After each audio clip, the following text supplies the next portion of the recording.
ఇచ్చాక మా తరపున 10 అడిగితే ఒకటి చేశారు, నా తర్వాత ఎప్పుడన్నా గొడవ పడ్డప్పుడు చెప్పొచ్చు కదా ప్రస్తుతానికి. అందుకని చెప్పేసి ఇంకోటి మా ఎజెండా దాంట్లో పెట్టుకోలేదు, మా మేనిఫెస్టోలో పెట్టుకోలేదు.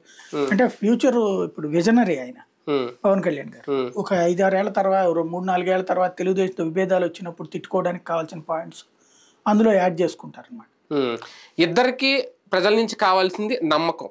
ఈ సూపర్ 6 సూపర్ 10 ఈ పథకాలు పెంచుకుంటూ పోతే చెప్పుకుంటూ పోతే ఇద్దరూ చెప్పారు కాబట్టి ఒకే వేదిక మీద ఉండి చెప్పారు కాబట్టి బాబుని నమ్మకపోయినా పవన్ చూసో లేదంటే పవన్కి ఫస్ట్ టైం ఒక అవకాశం ఇవ్వాలనో అది ఉపయోగపడుతుందా, లేదంటే డైరెక్ట్ గా బాబుని నమ్మే అవకాశం ఉంటుందా ఈ పథకాలు చూసి? బేసిక్ గా ఇప్పుడు ఈ టీం ఏమన్నా కొత్తదైతే కొత్తగా నమ్మకం కల్పించాలి అని చెప్పాలి. ఈయన బట్టి ఈయన పోతే ఆయన, ఆయన పోతే ఈయన అనేటువంటిది. ముగ్గురు 2014లో కలిసి చేసిన వాళ్ళే. వీళ్ళిద్దరు డైరెక్ట్ అధికారులు ఉన్నారు, సపోర్ట్ చేసింది పవన్ కళ్యాణ్.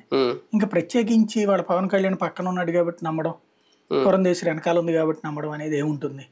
నమ్మేవాళ్ళు నమ్ముతారు, నమ్మనోళ్ళు నమ్మరు. అంటే అది చూసే కదా 2019లో నమ్మకే కదా పక్కన పెట్టారు. 2019 కదా దానికి దీనికి అసలు సంబంధమే లేదు.